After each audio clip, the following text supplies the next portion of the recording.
All right, so we're going to talk about classification with TensorFlow, and this is a follow-up to what we discussed about computation graphs. And we sort of touched on automatic differentiation, although I didn't explicitly call it that. But we did talk about how you can compute the gradients and make gradient steps with the computational graphs. And TensorFlow is one of the many machine learning frameworks that enables you to do to build these computational graphs automatically with sort of minimal instructions, and then also do stochastic gradient type methods. So we'll talk about that in the context of classification. We're going to continue with the iris dataset. It's just a simplified dataset for illustration purposes. So first of all, you're going to need TensorFlow, and I'm going to work with TensorFlow 2.0. So you can just install it with Conda. And there's one thing about TensorFlow that makes it so powerful is that you don't have to write different code whether you're working with the CPU or the GPU. And GPUs are very good for large tensor computations, which enables things like deep learning, which deals with these massive tensors typically, especially in the image image classification settings or with natural language processing. So that's one nice thing about TensorFlow, but for this and instruction, you're not going to need to have the GPU set up. So just do the base install for TensorFlow. It'll by default use the CPU, hopefully, and then you don't have to do things like loading all of the NVIDIA libraries and the TensorFlow GPU library. So just use the CPU at the moment. And then the nice thing about TensorFlow and the basic functionality is that it builds and it gives you utilities for building and executing computational graphs, right? So TensorFlow 1.0 and 2.0, these differ mainly by making execution eager by default. So before with TensorFlow 1.0, the basic idea is you enumerate your computational graph, and it gets ready to do all of the tensor operations, but it doesn't actually do them. And then when you start a session, then it can actually do all of these. In this session, it can actually do all of these operations in the computation graph. The nice thing about that is that then it can compile all of the operations and be ready for it.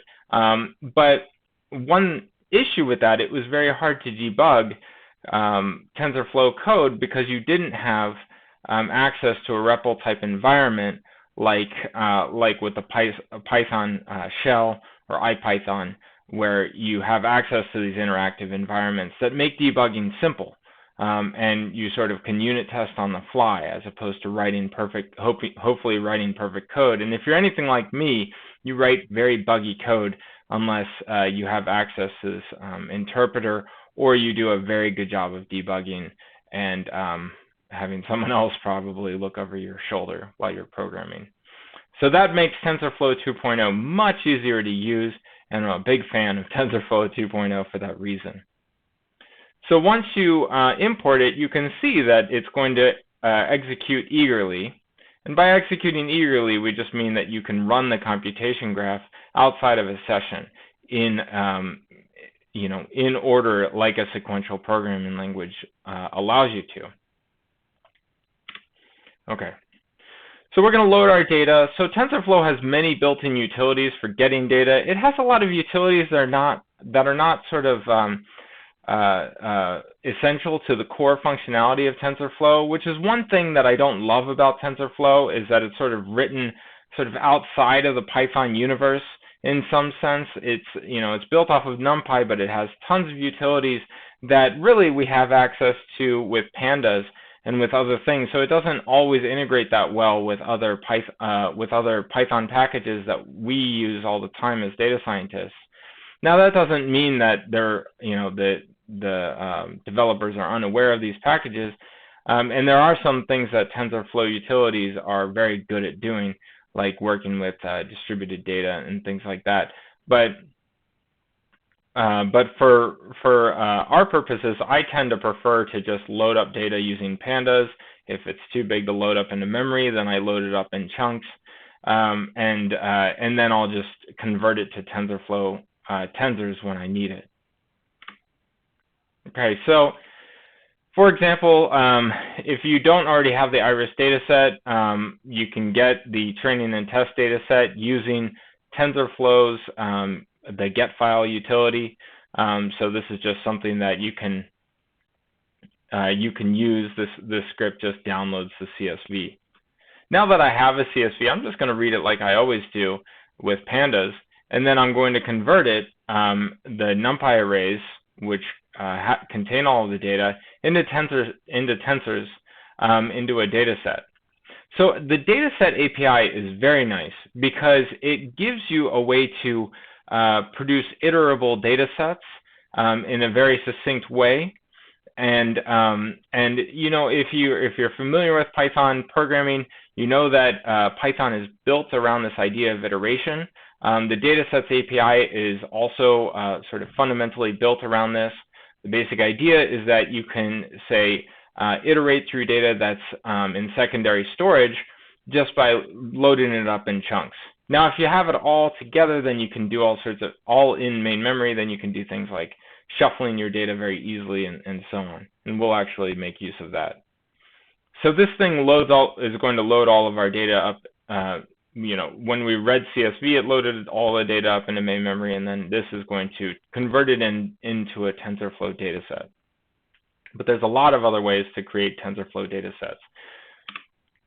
Okay, so a couple of things that the Dataset API does, you know, of course it loads and readies the data, but it's specifically for use in stochastic gradient descent type iteration. So the basic idea is that we want to be able to serve up our data in mini batches, and so we're going to be able to specify our batch size, and then we also want to make sure we can shuffle the data so that the data is the mini batches are roughly identical copies of the full batch data.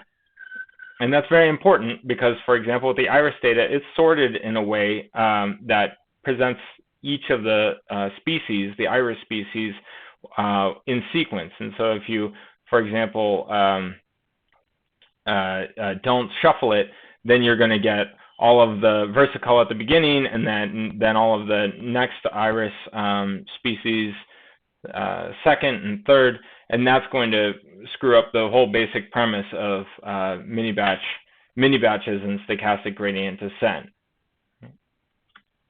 Okay, so our batch size is, we're just going to specify it to be 32. So when we say batch size, we mean our mini batch size. We don't mean the whole training data set size, although it's very small for IRIS, as we've seen.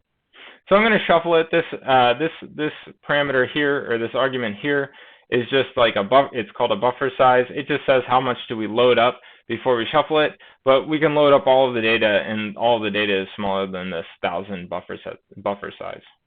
And then we're going to set the batch size to be 32, and now it readies it to be an iterable, which will spit out 32 data points at a time. So this training data set now, when we put it into a for loop, it's going to spit out the training data 32 elements at a time as a big tensor. So if we look at this, if we just look at what this iterable will spit out, it spits out the features and the labels. Just looking at the features, it's a 32 by 4 tensor. If it could have more dimensions, for example, images have more dimensions. They even can have channels, like RGB images can have channels. But the first element here, so all of these are dimensions, this first element is the mini batch size. Right? Okay, so what we're going to do is we're going to use this training data set in a for loop, spit it out, and we want to do stochastic gradient descent. And to do that, we need to use a computation graph like we described in the previous video. So the Curious Model API, so the Curious API is another massive API that's now built into TensorFlow. It's based off of the Curious package. But so a Curious model is a predictor which will build a computation graph. When you call build on it, it builds a computation graph which includes all of the weights, all of the trainable weights, all of the trainable variables, like beta in linear regression, for example, is a trainable variable. And it readies it to take input and spit out output, which we think of that as our decision function. For example, in logistic regression, the output is the logits. It also will maintain our losses and prepare us for optimization. Then we're going to have built-in layers into the model. We'll have built layers that the model is constructed from, and these, you think of these as operations in the computational graph, or a set of operations that we wrap together all to be one big operation. But they'll also have trainable variables. So for example, a linear layer would have the betas in linear regression. So layers have trainable variables, inputs, and output tensor shapes, right? So if you think about that linear layer in linear multi-class classification that spits out the logits and takes the inputs, then it has the trainable variable, which is the beta, all of the betas for all of the different classes. And then it also has the input tensor shape is just the mini-batch data shape. The output is will have 3 elements for every record, because in the iris data set there are 3 classes. Okay, so the training data set, one way that we can look to see what the shapes are of each of the elements. So typically, if we use this element spec attribute, if we look at this, then we can see that it has two elements, the training X and the Y. The Y is an integer in this case. Well, we encode it as a float 64, but it's just going to be 0, 1, and 2. We have to remember that because we're going to need it later on. The X is 4-dimensional, and this none means that it's arbitrary mini-batch size, right? So in our case, it's going to be 32, but in some instances, it'll just put a none here because we might reset the batch size later on. Okay, so let's look at a layer. We're going to call this our linear layer, and in TensorFlow and in neural nets, we tend to call these dense layers with no activation function. We'll talk more about this when we talk about neural nets, but these are dense functions with no activation. This 3 indicates the output shape, right? So this is going to spit out, this dense layer is going to spit out something that's 3-dimensional. So the linear layer of X, it's going to take in these X's, and it's going to, as soon as we do this, it's going to do something called a build on this layer. So it's going to, as soon as you call the X, it learns what the input shape is, what the shape of this X is, and it's going to build the appropriate layer, build the appropriate trainable variables, and then it's going to output the current logits. Right, so the output here, you see the 32 by 3, and each of these is a logit. Now, how do we have numbers here? Well, it's going to randomly initialize the betas in this linear layer. So all the weights, it's going to randomly initialize these betas.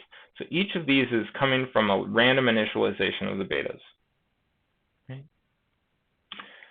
So naturally, they're going to be poor predictors, and we'll see that. If we look at the trainable variables, you see something that's 3 by 1, 2, 3, 4. And that should make sense. There are 4 input variables, and there are 3 different decision functions for our output. And you can think about it, if you were to take this, transpose it, hit the X with it, then it would spit out something that was a vector of length 3. Then you also add in neural nets, we call these bias terms, but this is just the intercept. So you also add in the intercept, and Keras here, by default, is going to initialize the bias as 0s. Okay, so let's create a Keras model. So from that dense layer, we can create an entire model, and the model has more functionality than just a layer. It's not just a collection of variables and an operation. It's also going to have everything you need to run stochastic gradient descent. So Keras gives a sequential API. We'll talk more about this later on in the course, but for now, just know that this thing you can think of model as an operation that has a lot more than just a layer-like operation. It has it can hold losses. You can use it to compile. It can hold an optimizer and so on. So if we call model on X, because it just had that linear layer, it does the same thing when you call it as that linear layer. It spits out the logits. So if we look at the first 5 logits, we get something that it should sum to, it's the logits. And so it sort of indicates the decision function for each of these classes.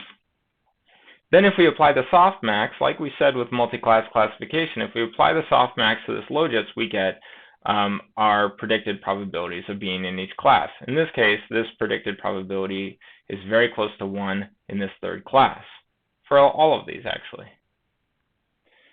And that just was randomly, because these weights were randomly chosen, that's just the luck of the draw here. If we look at the argmax, then we get our predicted y's from this. Remember, random weights, this predictor is not going to do that well. So logistic loss is another object that we have to create. So Keras also provides the losses module, and we talked about the categorical cross entropy or binary cross entropy for logistic regression. Sparse categorical cross entropy just says we're going to calculate the categorical cross entropy, which is just the logistic loss for multi-class classification. But when we call it sparse, that means that the y is encoded as an integer, like 0, 1, 2, which is our case here. It's not a one-hot encoding. That's just a detail, but you have to use it if your y's are encoded as 0, 1, and 2. Okay, so we can create our loss. So this is just something that they created in the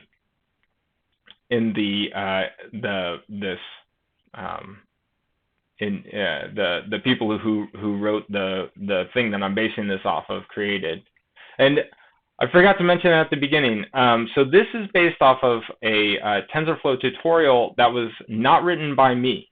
I modified this a little bit, but for the most part, I'm going through a tutorial that already exists out there. But I'm saying it in my narrative. I've changed a couple of things. I've changed the way we import to make it sort of consistent with the way that I deal with data. And you can see the copyright and everything if you look at the Jupyter Notebook for this. So that's one big caveat. This is based off of the iris example in the TensorFlow tutorial, which you can see in the notes or in the Jupyter Notebook for this video. Okay, so that said, let's keep going. So the loss is it's just we're just going to create a def. Let's see what it does. It will evaluate the model on an X. We're going to call it training. So when you call it training, it's going to know that there are some trainable variables in there, and we'll see how that will change how we compute our gradients. And then it'll compute the logits. It'll return the logistic loss of the response variable y and those logits. So we'll create an object, which is a tensor, which is applying the loss, which is calculating this loss for an x and a y. Right? And we can print this test loss. So this was x and y was just one of the mini batches. So we can compute our loss for this batch. Right? And it's pretty bad. Or that was just for an element. Okay, so another big thing about TensorFlow. So first of all, I just specified a loss, right? I did not tell it how to calculate a derivative or a gradient, right? Or a subgradient. TensorFlow and a lot of these other frameworks gives you the ability to automatically differentiate. So how does it know this? So we'll talk more in detail about backpropagation when we get to neural nets. But the basic idea is that it can memorize, first of all, how to differentiate certain built-in expressions, right? Like exponential. We know how to differentiate that, and the programmers who created TensorFlow wrote and created how the exponential function gets differentiated. Matrix multiply. Another thing, we know how to differentiate, and we can also save its derivative, just like we created the operator matrix multiply, and log, and so on. Now, once you have this way to differentiate these built-in expressions, you can also differentiate compositions of these expressions by doing something called backpropagation, but basically it's just using the chain rule, right? So let's just consider a simple case. Consider the linear classifier with some loss L of y times x transpose beta. We know that the logistic loss, the hinge loss, a lot of these losses look like this. So if TensorFlow has some loss and its derivative saved, then it can automatically perform this differentiation with the following operations. So we can do partial over partial beta of this loss. Looks like L prime evaluated at this, and it's saved what this L prime does, right? And so it can evaluate this expression. It also knows that because of the chain rule, and because there's a matrix multiply in here, that we also get this times y times x. So this is the simplest example that I could think of automatic differentiation, and this is what we're going to use here.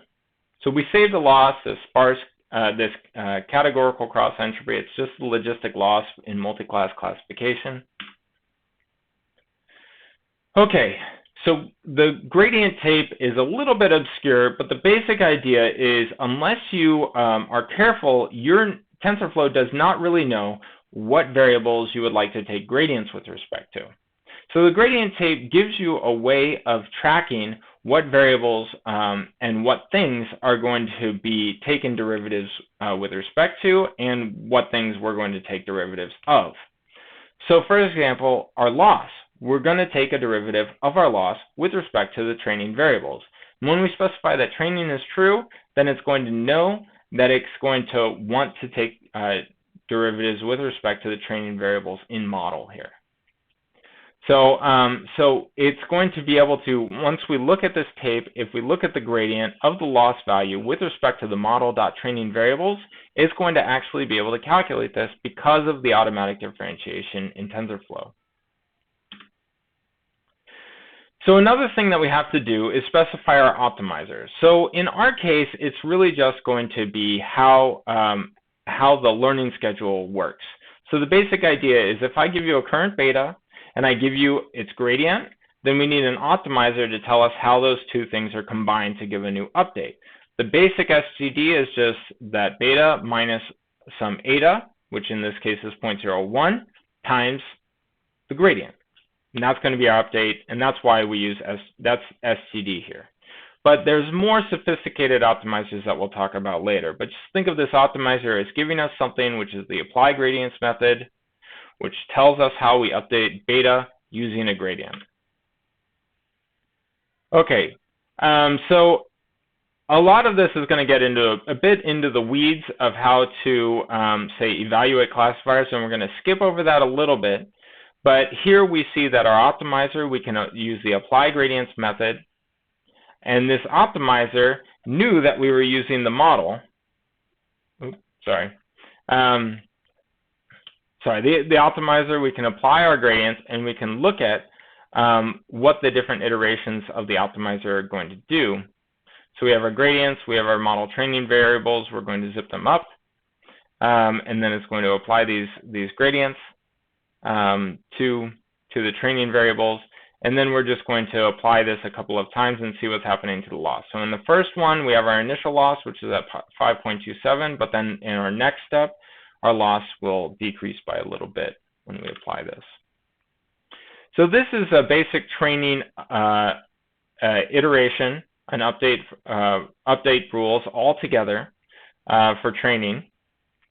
And I won't get too much into the weeds here. Some of these were tracking some metrics for in training. So our average loss for an epoch. And in epoch, I haven't talked too much about these details, and we'll talk more about this with neural networks because it's sort of more important in that context.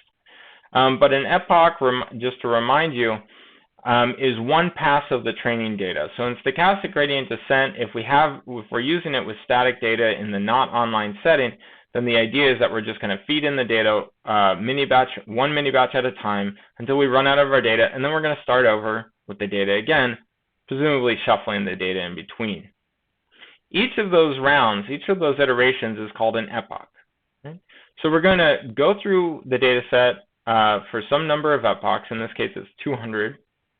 Or 201, I guess.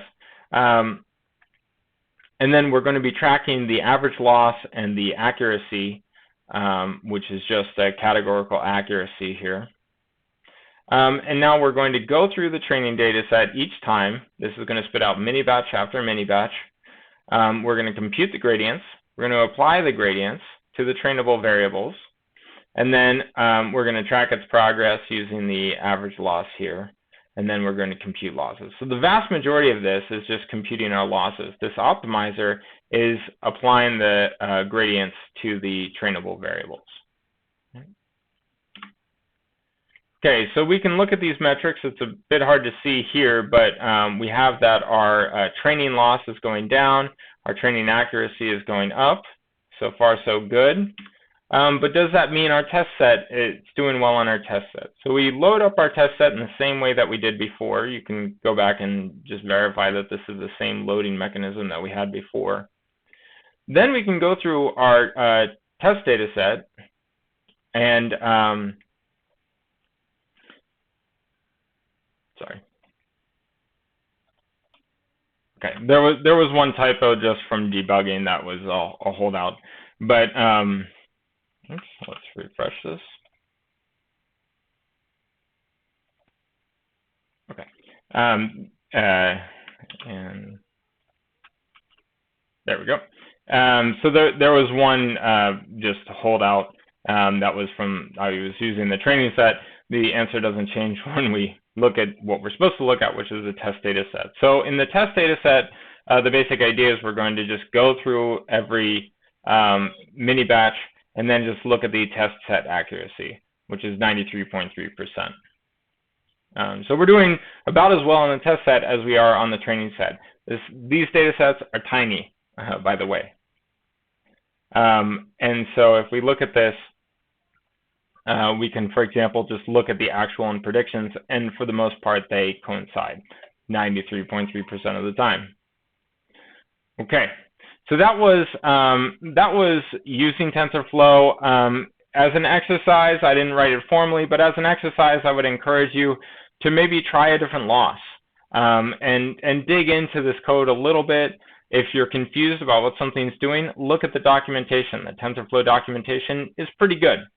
So, so that concludes our first look at TensorFlow. When we return to TensorFlow, it'll be in the context of neural nets, and I'm excited to get to that.